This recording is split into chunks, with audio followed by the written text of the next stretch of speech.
Hi there. Stan Robinson Jr. here. I'm Chief Coaching Officer here at Social Sales Link. And we're excited today to be talking about buyer personas and what we call base searches. And you may be wondering what those are. And I have with me Brynne Tillman, otherwise known as the LinkedIn Whisperer, and of course, LinkedIn expert and sales professional as well. So, Brynne, how are you today? Oh, I'm great, Stan. And I am so excited to talk about these two features really on Sales Navigator, because a lot of folks miss sales preferences, which is something that went away about 6 months ago. And so talk to us a little bit about the things that we're going to talk about today. Yes. So for those of you kind of Sales Nav old timers, as Brynne mentioned, you may remember sales preferences and how you're advised to set up your sales preferences when you set up your Sales Navigator account to get the algorithm working for you and so forth and so on. Well, as Brynne just mentioned, they discontinued sales preferences, but just so you know, sales preferences was still there for a while, but you couldn't, they removed the little toggle that allowed you to enable sales preferences in a search. And I was told that, well, by Sales Navigator, go ahead and set up your sales preferences anyway because it will help the algorithm. So even though Oh, you couldn't filter your searches by the sales preferences you took the trouble to set up, it would help the algorithm. Finally, they took them away altogether, which makes perfect sense. And now we have buyer personas. Now, one thing I didn't know is that sales preferences did not really influence Sales Navigator's lead recommendations. I kind of assumed that they did because uh, why else would you have them? right. But in reading about why buyer personas are different from sales preferences, they said one of the things is that those didn't influence the recommendations, whereas buyer personas do. Excellent. So who knew? But buyer personas, basically, it's a way that you can pre-filter at a very basic level, and we're going to talk a lot more about that, how basic this is. You can pre-filter some of your searches and indicate to Sales Navigator exactly who you're interested in. And basically, they're four filters. So you have function, super broad, sales, marketing, operations, and so forth. You have job title, which can be very, very helpful. You also have geography and seniority. Now, those are the only four filters, and that's nice as far as it goes. But as we all know, Sales Navigator has a lot more filters. Mhm. So maybe someday in the future they may add some of the additional filters to buyer personas, which we'd be delighted about. But right now, it is what it is.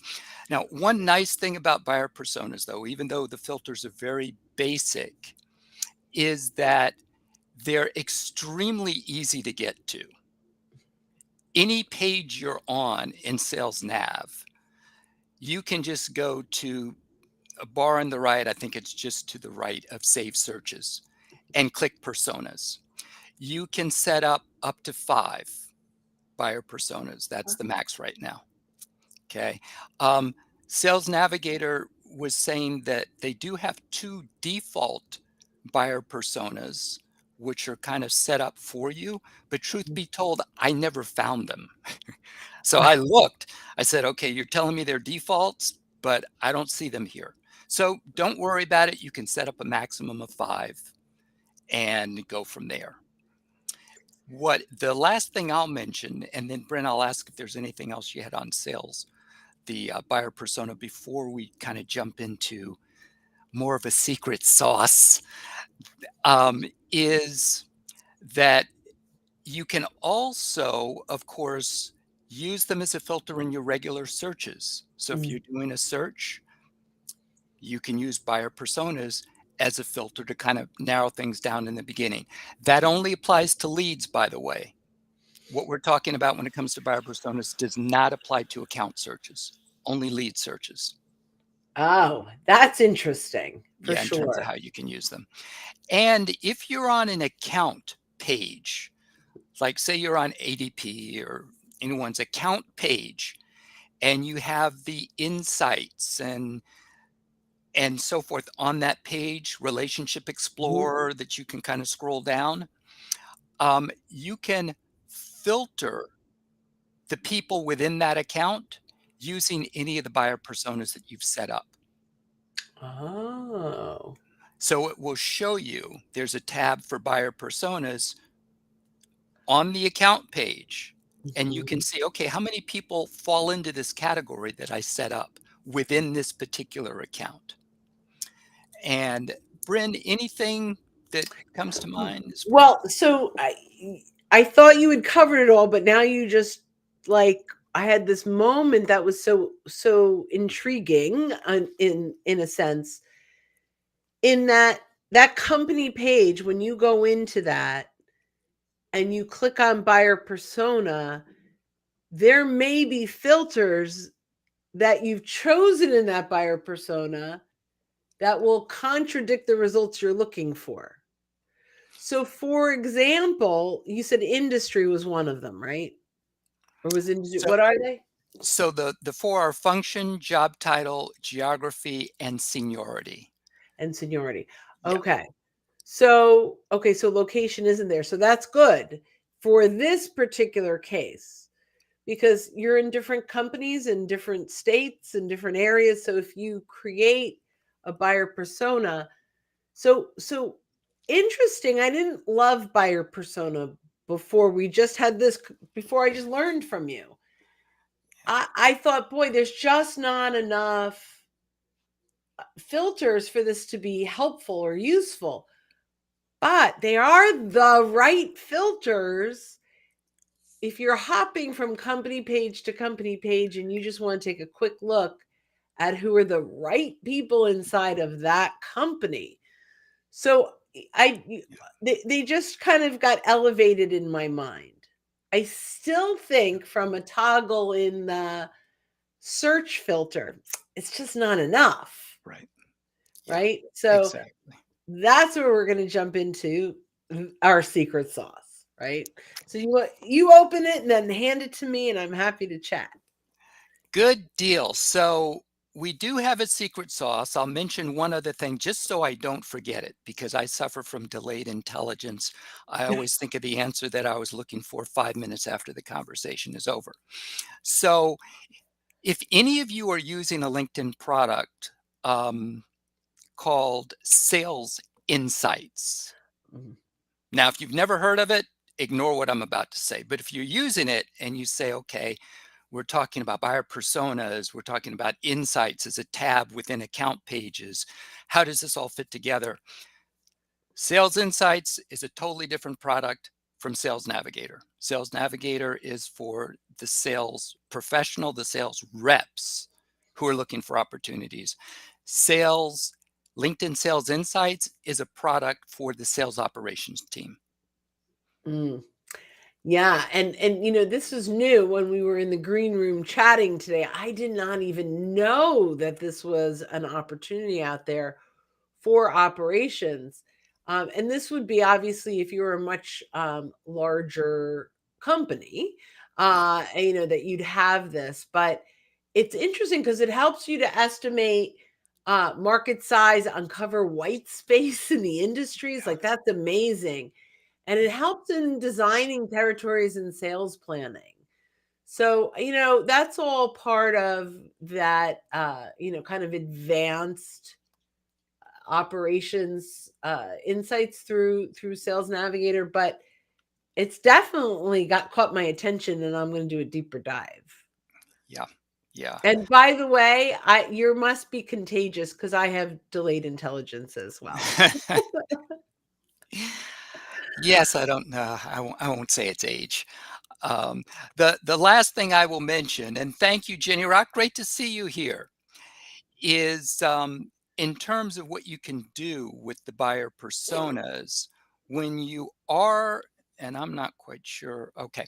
When you are in an account page and you're scrolling down, there's a way that you can look at growth in the number of people who meet your buyer persona criteria within a company. So obviously, it's only going to be really relevant for larger companies if your buyer persona is such that there are many people that fit that criteria. Sales Nav can tell you if the headcount has gone up or down or stayed the same over the past 3 months. So I think that's a huge opportunity for lots of folks. I'm going to throw out some industries that can really take advantage of that, or at least traditionally. If you are a payroll company that handles larger businesses, right, and they move now from 100 to 200 employees over a certain amount of time, you can come in with the value proposition of, once you get over this certain number, you need a payroll company that understands that, right? You could Mhm. be a real estate company, that a commercial real estate, they may be looking for office space, right? There are so many things that data can help with. So I love that. I love the idea. Here's my perfect buyer. And are they in a company that's growing or shrinking? Are they in a department that's growing or shrinking? That's amazing. Another filter in that, which when I go into base search, we'll talk about this again. We're kind of overlapping, but is posted in the last 30 days. That active filter Mhm. is Yeah. also amazing. So I think, because I'm going to talk about that in the base search, let's hop over to the Yes. alternative to persona. Although I'm going to take back the alternative. I'm going to say this is really a second option. It's no longer persona versus base searches. Now that I understand how we use persona in the company page, that you don't have the option to do that with base searches. So what's a base search? Literally, we go in and we do a lead search. In this case, lead search. It could be an account search as well. And we choose the lowest common denominator filters. So it's really like, I want to bring this down. Maybe it's by title. Maybe it's by location if your territory is geographically located. Maybe it's by size of company. So really, you're going through, and there's a lot, but you go through every single filter and really choose, first of all, is this relevant to my search? There are some filters you might completely ignore. So if it's relevant, is this something that would be in almost every single solitary search that I do, right? So Yeah. let's say I'm selling to head of HR in Mhm. companies between 200 and 5,000 employees. And I have a territory of maybe, 5 states, Thanks. right? And I want a certain, so I have the certain size company, I have all the HR titles, I'm doing this search. And maybe because my searches are huge, I only want people in growing companies or shrinking companies, or I only want people that are active on LinkedIn in the last 30 days. Or in some cases, I only want people that have switched jobs. If you're a financial professional and you have Mhm. 401ks to roll over. So whatever your base search is, you create that without relationships. It's just base search, and we call it first base. First ba yes. So that's Yeah. that one. Yeah. Now the other one, and sometimes we'll actually, I said without a relationship button, but we may actually add that one with first degree connection. So you can decide, and we're going to go through. So let's say we have all the filters and our first degree connections, which makes first base make more sense. But now we're looking and we have 7 people that pop up. Okay, it's small, but I still want to save this because over time that's going to grow. And this is a dynamic search. So now I'm going to come in and now I'm going to pull in that search and I'm going to change it from first degree to second degree. Now I'm going to identify who in my network knows my ideal people. And I'm going to save that as second base. Right. And so as we go through, we have these base searches that we can pull up every single time. Now, sometimes my clients will say, I have Georgia and I have South Carolina, and that's all I've got. Well, you may want to separate them out, or you may even Mhm. separate a base search based on city. When I'm in Atlanta, I want to pull up everyone I know or I want to know in the 5 miles or 10 miles of where I'm going to be. You don't have to create a new search every single time. You pull up a base search and you just make those adjustments. And so you don't have to put in all the titles every single time and the company size every single time. You just pull up your base search and make some adjustments. And I typically will use that over persona all day long. But with this new information, I'm going to use persona differently than I thought it should be used. And I'm excited to learn from you, Stan. What a great S- thing. Same here. So, yep. So this is definitely a both and situation rather than an either or when it Yes. comes to using the buyer personas and all the other filters that we have access to. And so, Brynne, when you're doing those, the first base and the second base searches, so you set up the search, make sure it gives you the results that you want, save it, Save the search. save the Yes. search, and then you can jump right back into your saved searches, easy to find. Mhm. Um, now, this is something that may have changed, but the last time I tried saving a search and then going in and making some changes in the existing saved search, Yeah, you do it have to makes save it it. harder. Yeah, you've got to save it again. So you're going to wind up with two searches, two safe searches, not one. So just be aware that Sales Nav doesn't always make it easy for you to say, Well, I want to edit this search and keep it the same name. correct. But I'm okay with that. And and I see both sides, but for me, that's why I call it a base search. I pull it up and it's exactly the same every single time. So I'll tell you, here's one of the things that we do is now I have my perfect base search, and I'm going to throw in one of my absolute favorites, which is connections of. So now I'm going to go see a client and I want to know. So I pull up my base search and all I have to do is connections of. Now I can now resave that search and I could say first base Stan Robinson, right? Or second base Stan Robinson if I want to, whatever I want to call that. But what I typically will do is move from this dynamic search that I couldn't control, it's really just who you know, to a static search. So I'll review and I'll say, okay, so 47 people came up that Stan knows. And I'm going to go through and now from the saved search, I'm now going to save leads. So Mm. I'll go through and identify, here's this big list. I'm going to bring it down to a smaller list, identify exactly who Stan knows that I'd like to meet, and I'm going to save the lead under Stan's connections. So now I have 8 or 10 or 12 saved. And when I hop on the phone with him, I can quickly open that up and go through. And when you save searches, you can take notes, lots of things you can do. So Stan might say, of these 8, here are the 4 that I know. These are the 2 I'm happy to introduce you to. And you can drop my name on with the other 2. Right. And so we have a system in place around that. When you start to embrace Sales Navigator searches, it's so fast. I pull up my second base search, connections of Stan Robinson, and I've got my list. It's that fast. So creating that base search will save you an enormous amount of time when you're out prospecting.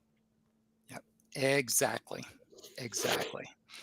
So good. And over time, as we do more of these, diving deeper into all the different types of filters, the Mm-hmm. alerts, and so just a tease in terms of what's coming next. I'm not going to run through all of them, Yeah. but yeah, but there's a lot to look forward to.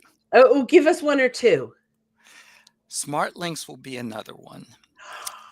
Smart Yeah, links. so Yeah. smart links is one of those underutilized tools that's there, and we'll do a session on some of the filters that are in there, but most of us don't either know that they're there or we've just kind of overlooked them.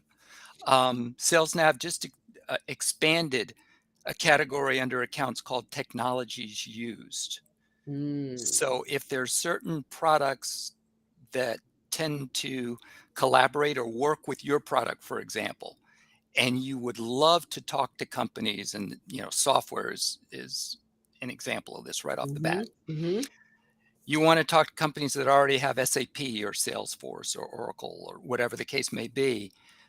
Now you can look up, okay, what technologies, you can search by technologies used, which for some people will be a gold mine.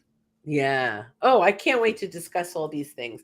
And I can't wait to discuss how do we respond to the alerts that we're getting. So, Yep. all good stuff.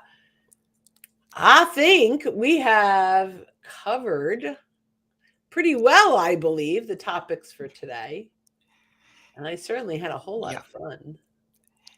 Yes, same here. So thanks everyone for joining us. Let's see, Lachelle, Jenny Rock, I know we need to catch up. So thanks to all of you who are joining and to all who will be watching on the replay. And of course, join us again, same time next week. And we look forward to sharing more tips with you. Yeah. And side note, wait, because Stan and I are going to be together shortly in real person, and we'll have to have some kind of something to share with you. All right. Yes. Yes. All Yes. right, guys. Thanks so much for joining us. We will talk soon. All righty. Bye now.